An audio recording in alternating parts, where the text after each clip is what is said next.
meeting of the Transportation Committee to order. Good afternoon and welcome. Transportation Committee reviews items of interest regarding all modes of transportation in the city of Oshkosh, including motor, transit, bike, and pedestrian.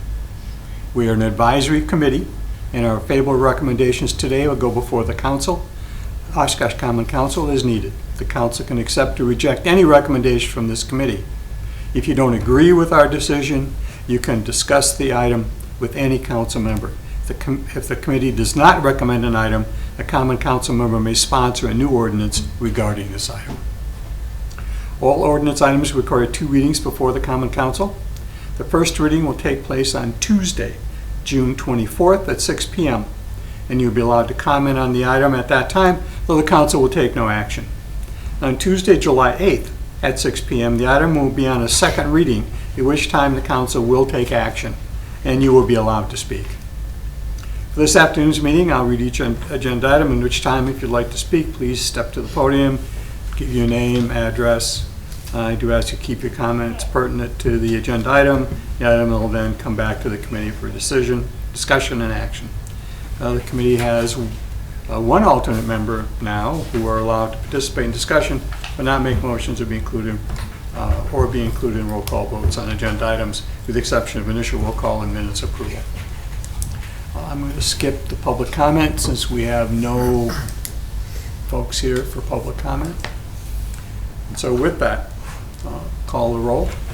Armstrong? Here. Merritt? Here. Hartman? Here. Nichols? Here. Lynch? Here. Martin? Here. All right, we have the minutes from our May meeting. Do I have a motion to approve the minutes from May? So moved.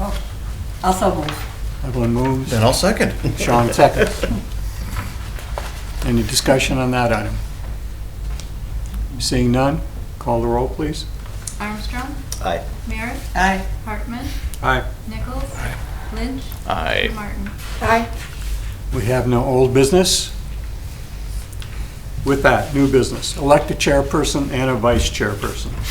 What I will do is I will read 3 times a request for nomination for each of those, and then we'll vote on each separate. So with that, nomination for chair. I nominate Al Hartman.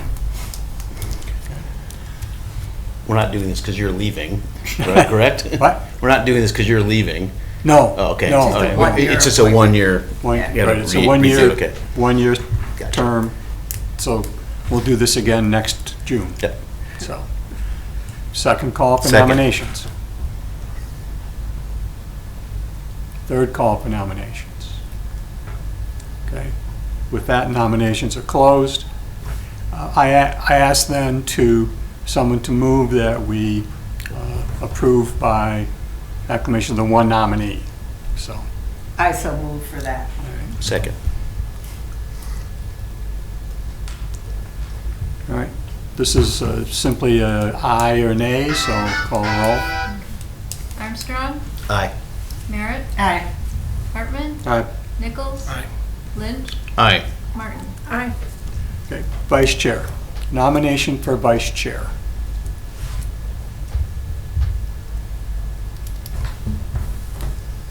Nominate Evelyn. Want to do it? Who's our vice chair now? I am. Oh, I renominate Evelyn. Yeah, I can do it again. All It's a right. lot of work. I know. Al's gone a lot. Second nomination? Third? All right, with that, nominations are closed. Have a motion to cast unanimous ballot, to approve the election of Evelyn as vice chair. So moved. Okay. Second. Moved. Mr. Nichols seconds. Call the roll. Armstrong? Aye. Merritt? Aye. Hartman? Aye. Nichols? Aye. Lynch? Aye. Martin? Aye. Well, thank you all. Item number 2, request to restrict parking on Eagle Street near Evergreen Retirement Community. All right, this is actually a request from a citizen that actually lives in this house here. The issue is that we currently do have no parking on the east side of the street, almost this whole stretch. However, for whatever reason, this last section is not no parking. And the issue is that the resident I talked to said he thinks it's employees, but they are allowed to park on the west side of the street along this whole stretch, so that's not an issue. But he said the problem is when a car parks on the east side here, like that car is not quite as close, but their driveway is right here where their garbage and their trucks do deliveries. So he said the issue is you have vehicles that park on both sides of the street and or across from this driveway. So he said he can observe it, all pretty regularly where trucks are trying to get in and out of here, as well as other vehicles. And if they're parked on both sides of the street, it's really been difficult for them. He's seen them have to make some pretty interesting maneuvers. So I think that somehow this was probably missed at some point in time, but I think it does make sense to add this little section here.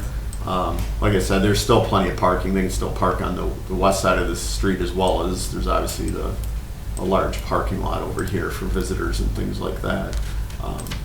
So that's the request, is just to extend the no parking between basically the street, which I can't remember if it's Maple or Buchanan. Is that Buchanan? Buchanan? Yeah, Yeah. between Buchanan and the parking lot, so that we won't have vehicles parked on both sides of the street and or across from this driveway here.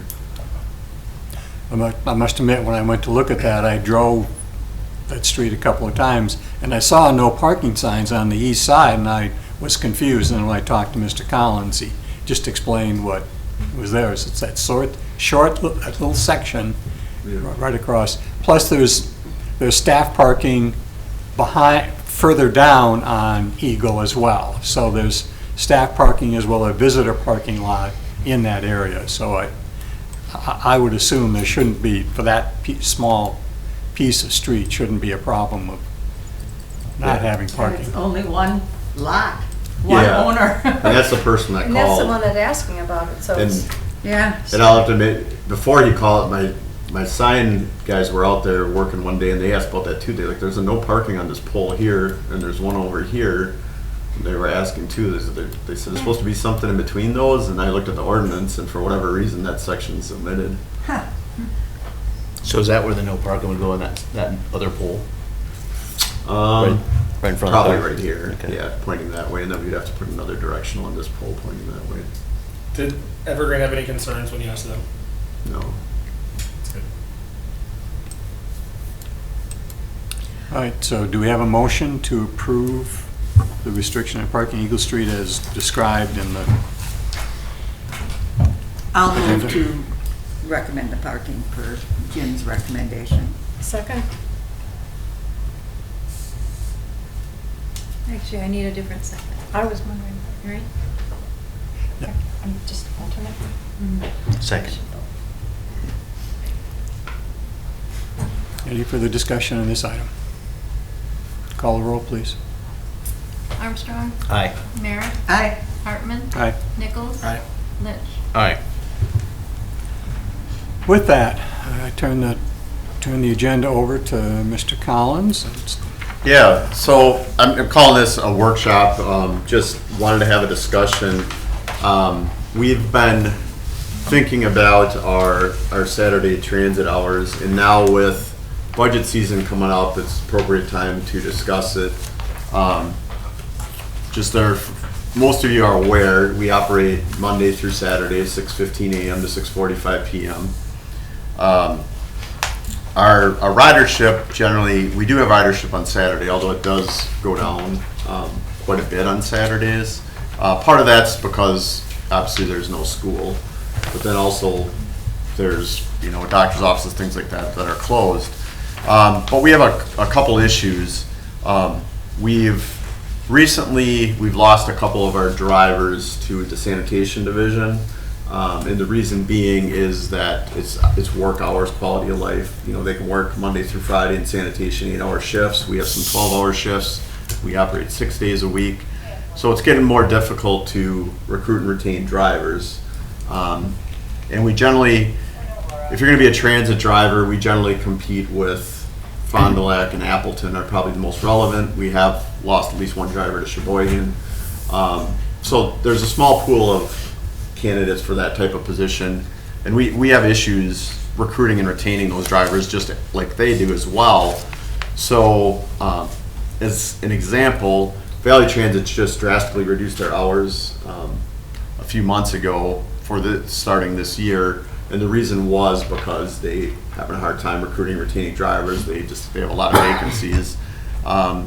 So what they did, just for an example, is on Saturdays they now operate till 1:30, and then they use what they call microtransit.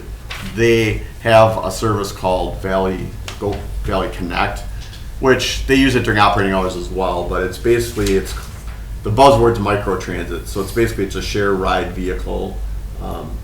Doing that, so it would be similar to our paratransit program. So it would be a cab that does that service. So when they end their fixed route at 1:30, then they offer the cab service until the end of their service hours. So that's how they do it, and that's why they did it. The second reason we have for thinking about this is that we have limited supervisory staff. So right now we have one transit supervisor. He's really our only dedicated street supervisor. So what he does is he supervises all the drivers, but additionally, if there's any issues at the transit center, there's issues on the bus, there's issues with passengers, he's usually the one that has to go and deal with whatever that is. And then hopefully he doesn't need the police's assistance, but occasionally that happens as well. But anyway, so he works Tuesday through Saturday, but obviously he can't be there for 12 hours on Saturday. So what happens is he comes in the morning, because that's usually, for operationally, that's the most important hours, because we have to make sure that we have enough drivers. If somebody calls in sick, we have to fill shifts and take care of all those things to make sure that we're set to operate service for the day. But then when he leaves after his shift, then generally we have somebody in the shop whenever we're operating, and then they're kind of trying to fill that gap. They're not a supervisor, but if a bus breaks down, they can obviously help with that. If we have any behavioral issues like that, then it's kind of a void right now. They have to kind of use their judgment if they need to call OPD for assistance. So that's our only full-time supervisor. During the week, our transit maintenance and sign supervisor fills in the morning until, on Mondays, until Steve or I or somebody comes into the office, and then we kind of fill that void until Tuesday, when our driver supervisor then works. And additionally, on those other morning hours, that the transit maintenance sign supervisor will fill in until our supervisor comes in, because he works 10 to close, so he works 10 till 6:45, 7. So anyway, we have a little bit of supervision void on Saturday afternoons. So it makes it, we've had some issues this last year with people causing problems. We've had some of the homeless and or people that are just down there causing problems, and that makes the drivers nervous because they don't have a supervisor to call necessarily. So then they're debating, well, do I call the police department or what do I do? So there's a supervisory gap. That's the second reason. The third reason then would be that there is, with the budget season coming up, there's always pressure on the budget. So there would be a little bit of a cost savings as well if we could do this more efficiently. So those are the main reasons that we're looking at this. Now, I know previously we had some discussion and made some decisions on paratransit hours, and at that time, Al and I had a discussion, and he said, with something like that, maybe we should talk about it ahead of time before we get to the public hearing. So this is an opportunity to do that. So we had some thoughts. Well, first I gave you a couple of handouts. I gave you a handout that kind of compares our peers. Like I said, Fond du Lac and Appleton are the ones we compete with most directly. I included Sheboygan because they're a similar size system, and then Green Bay as well. Now Green Bay is larger. However, the reason I include that is they've been very successful with the microtransit model. They were probably one of the earlier adopters of that. They were eliminated some of their fixed routes and replaced them completely with microtransit a couple of years ago. So they've been pretty successful with that. So I included them on there as well. So generally, when these are the systems we're probably compared to the most. I mean, there's other ones on the west side of the state, like La Crosse and Eau Claire, that are similar size, but they're a little bit different geographically. So anyway, you can see Green Bay, they fill in the afternoon and Saturday afternoon with their microtransit. Valley Transit, as I mentioned earlier, has done that. Shoreline still operates a little bit late on Saturday, but they open later. They don't open until 8:45, so that's, same methodology. They have an 8-hour shift on Saturday then. And that's kind of, I think, was their intentions without talking to them specifically about that they had a shift that was manageable on Saturday. So I included that. Secondly, I included this chart where you can just see the ridership by route, by day of the week at 2 p.m. and after. And you can see that by route, this is just by route, but you can see every route goes down drastically on Saturday, some more than others. Our route 3 and 9 on Saturdays, our ridership is very, very low. Are those numbers people or are those individual rides? That would be rides. Rides. Yeah. So yeah, it doesn't tell you how many rides each person took, but it gives you some general reference that Saturday ridership is lower, right? I did attempt to look at it one other way, but this probably, we looked at ridership before and after 2 p.m. That gives you some indication, but obviously there's more hours before 2 p.m. than after, so I don't know. I thought this probably wasn't the best, but we were attempting to see kind of what would work best. But that gives you a little bit of information on that. Is this like over a year's time or what? Yes. Yeah, so this was 2025. Yeah, year to date. So it's 5 months, basically. Okay. Is there enough microtransit opportunity to pick up 25,000 rides on Saturday afternoon? I don't think there's going to be. Well, it's not 25, but yeah, I guess over 5 months. It's basically the rides per Saturday are obviously a lot lower than that. That is a good question, though. Steve is actually meeting with our current vendor for that tomorrow, because currently we just have the one vendor that does our paratransit. I did talk to Valley Transit and asked them a similar question. I said, since you've done this, have you noticed an inability or an increased demand on Saturday afternoon? And they said it's really been negligible. They said they've been able to manage it pretty well, because they said what's happened is people have just shifted their behaviors. So if they needed to do something, they're probably not doing it on Saturday afternoon. They're doing it Monday through Friday, or they found an alternative for Saturday afternoon. Do we know what the people are doing on Saturday afternoons when they ride? Have we done any surveys to ask them where they're going? Yeah, that we don't specifically. We've done rider surveys, obviously, but not on Saturday specifically. Our unemployment rate in Oshkosh is less than 3%, and so people are going to work or coming home from work. We need those bodies in businesses. Right. So just figuring out how they're going to get there or get home, I think, is a big deal. Yep. If that's what they're using the bus Right. for. Yeah. Yep. So that's a good question too. We do have a program called Access to Jobs that's available. So if they work and live in the city and they work 30 hours a week or more, and they're at 275% of the federal poverty level or lower, they're eligible for that program, and then they can get a cab ride to and from work. So that's probably what the majority of our employment rides on a Sunday, for sure. They're all the rides, right? Or Saturday after hours. But yeah, we don't know specifically what these people are riding for on Saturday. What percentage is it? For access to jobs, what's the? Oh, that I don't know off the top. You mean? No, I mean, you said what percentage of the? Oh, the federal poverty level, it's 275% currently. Does it actually be a bit of a discount because the access to jobs is a $4 fare, where if we matched fixed route, then you get a $2 discount? Yeah. And that was another, so I'll just go over the options first.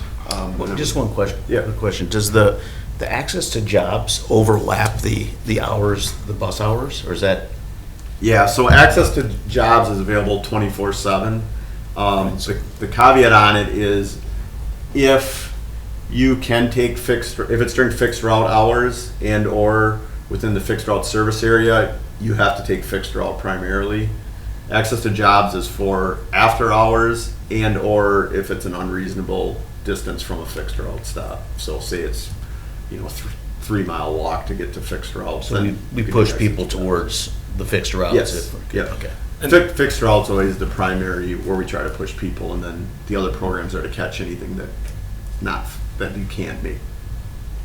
And I know you're gonna give options, and I think we all looked at them, but Sure. the option I didn't see on there that I'll ask about at the end, so just, I guess, be thinking about it. If we eliminated Route 3, 4, 9 on Saturdays, so that would be, that's 3 routes, there's 3 drivers Yep. or more, depending on how many we have running. Yep. Would that fix the staffing issue? And then would those people, because they're further away from the other routes, would they have access for jobs? So Yep. can we do something kind of in the middle of the proposals that you're gonna give? The negative Yes. about dropping Route 9 is that's access to Mercy, the hospital out that way. Yeah, but but I guess we're talking about eliminating it after 2 p.m. Yeah. We could eliminate it after 2, because we're talking about eliminating it anyway, after 2 p.m., right? Yeah. Yeah, so then, I can answer that question. That is a good question. That is something we've thought about in the past. It's something our supervisors actually brought that up a couple times. Like, you're right on. It's Route 3 and 9 are 2 of the ones that are on the radar that, like, their ridership's, like, non-existent on Saturday. However, then, yes, we'd have to fill out a fixed route. It would help reduce the number of drivers we would need, and it would help reduce some costs.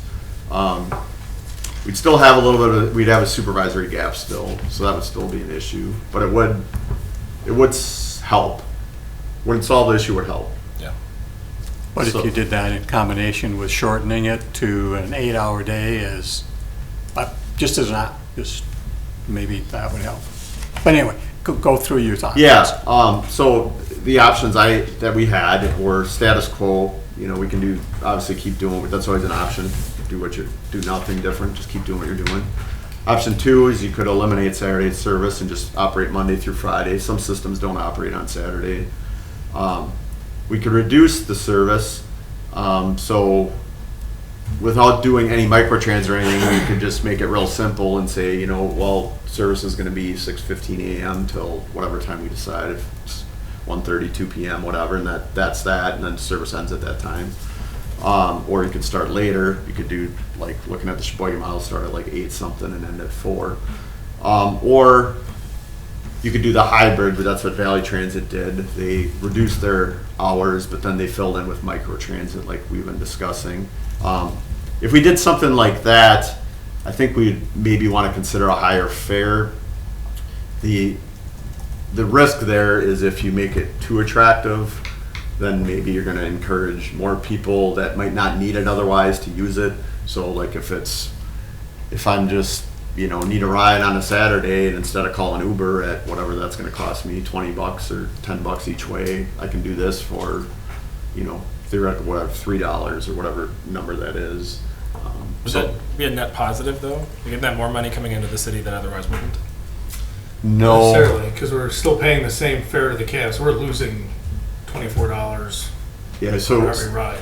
So we're contracted with the cab company now. It's at $26 a ride. So if we provide a ride at $3, someone's filling the gap with $23. Oh, I see. Yeah. So now we do get federal and state funding that cover maybe half of that. So yeah. So no, it wouldn't. It would cost the city more because how our funding works is we have our total costs. I won't get into the real specifics, but high level, they pay federal and state grants, assuming we're eligible, which we always are, is like 50 to 55% of our operating costs they will pay. And then the difference is made up by fares is about 20%, the county's like 10%, and then local levies like 20%. So whatever that number is, that difference, well, the city would end up paying some of it. So that's where the risk is. if you're given a $3 fare and all of a sudden all these people that could use Uber or pay full fare are using microtransit, then there's a potential that, we could be subsidizing people that don't need to be subsidized, I guess is the best way to put it.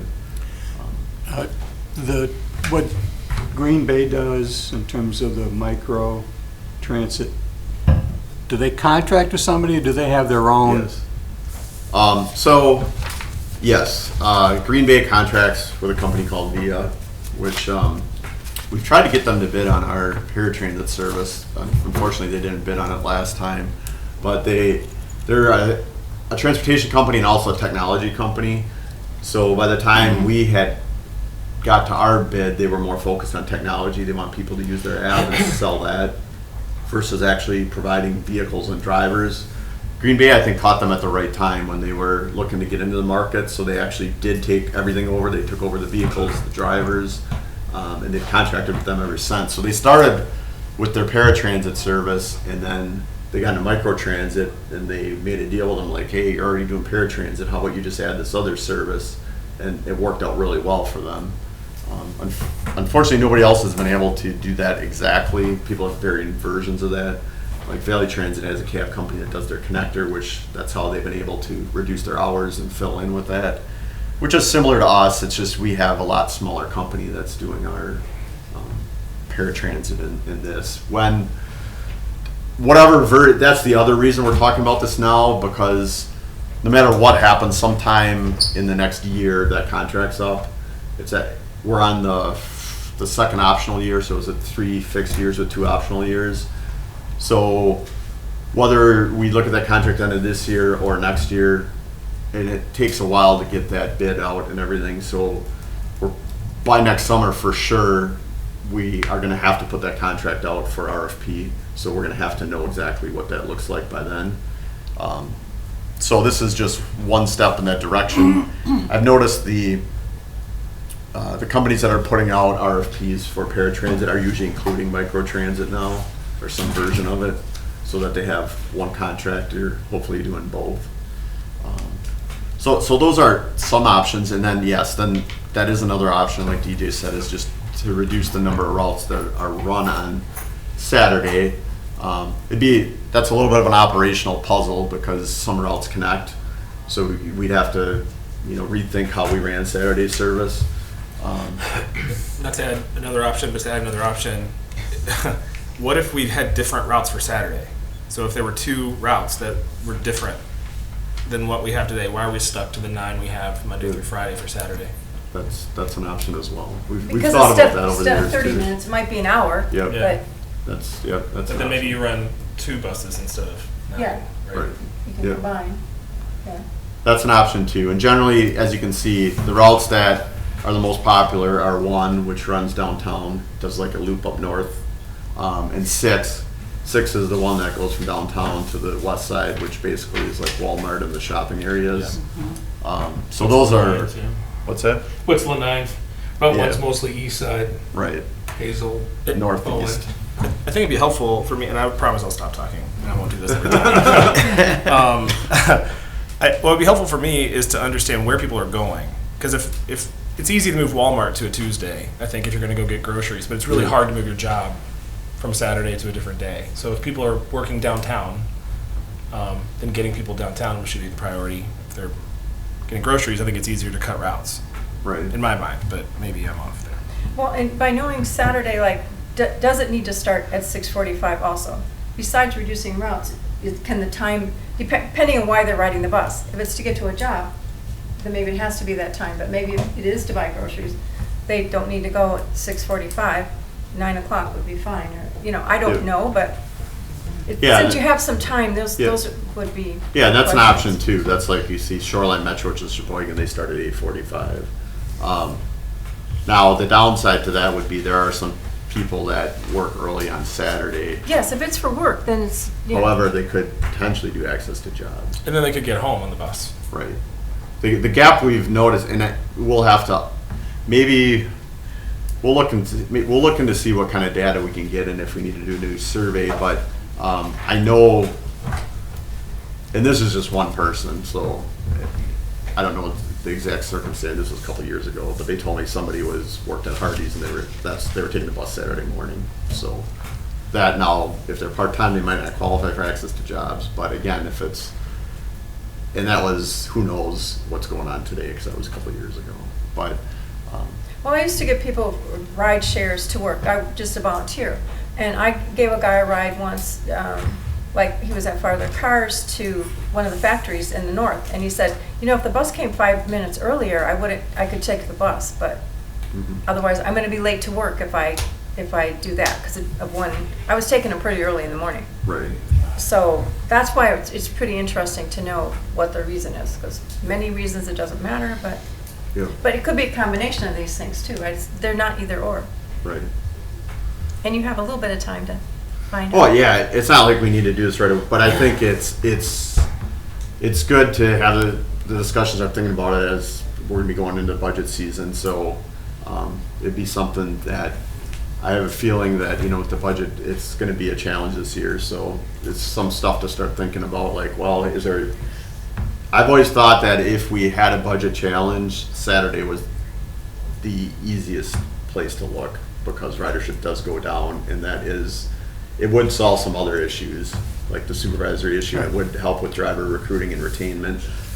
So if we ever had to look at bus service, that would be probably the lowest hanging fruit, would be Saturdays, just to see if there's a way we could do that better. And those are all viable options, the ones I laid out in addition to reducing the number of routes run and or starting later. So yeah, that's good information, good questions we can look into. I don't know, you have anything to add? Well, we're still at the ground level, right? So there's a lot of questions, a lot of different options. So just kind of kicking the can right now is usage that are not a lot of things to consider too, right? We're not out to, yeah, there's a lot. I would probably take 3 hours of everything. I won't.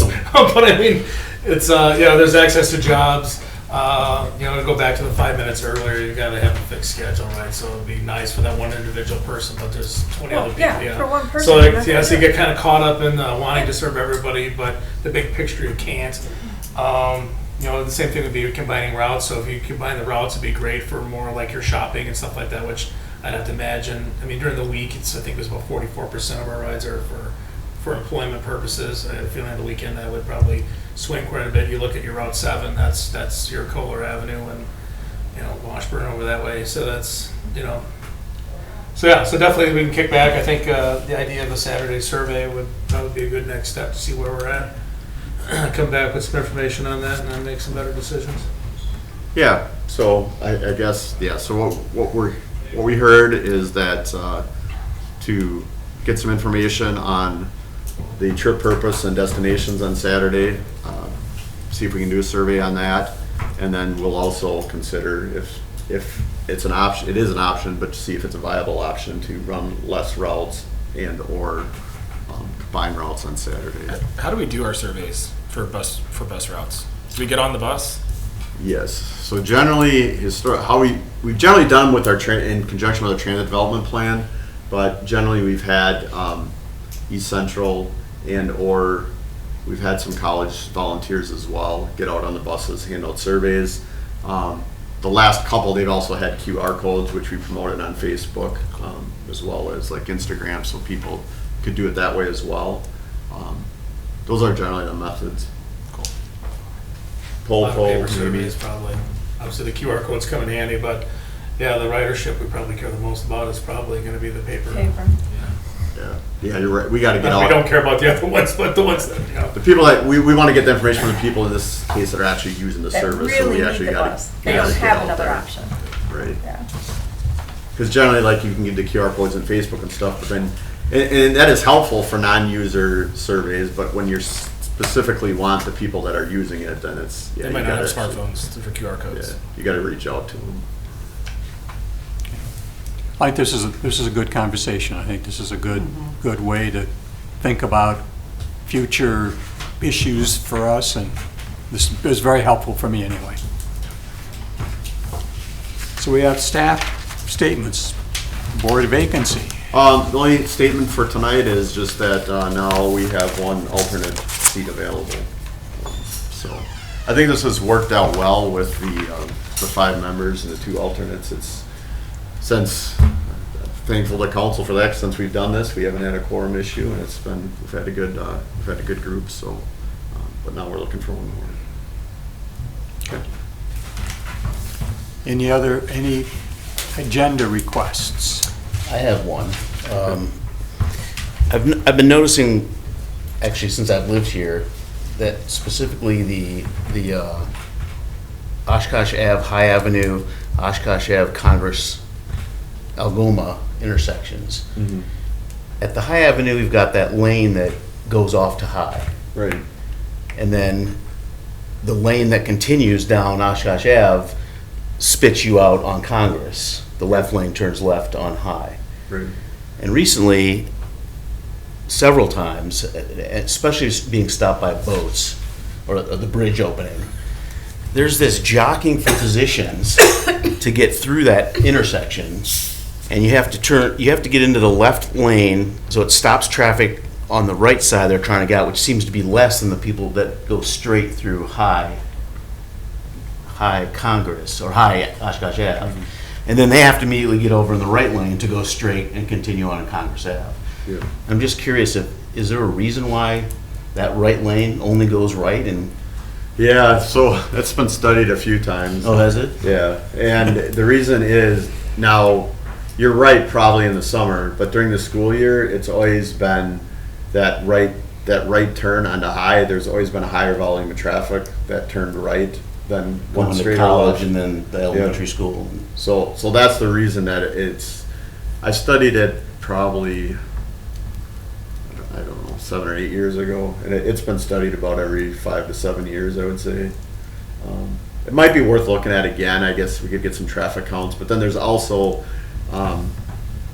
where those are connecting highways, like I gotta think where the connecting highway, but yeah, so 21's the connecting highway, and then it connects to Algoma, which is Highway 45 that connects.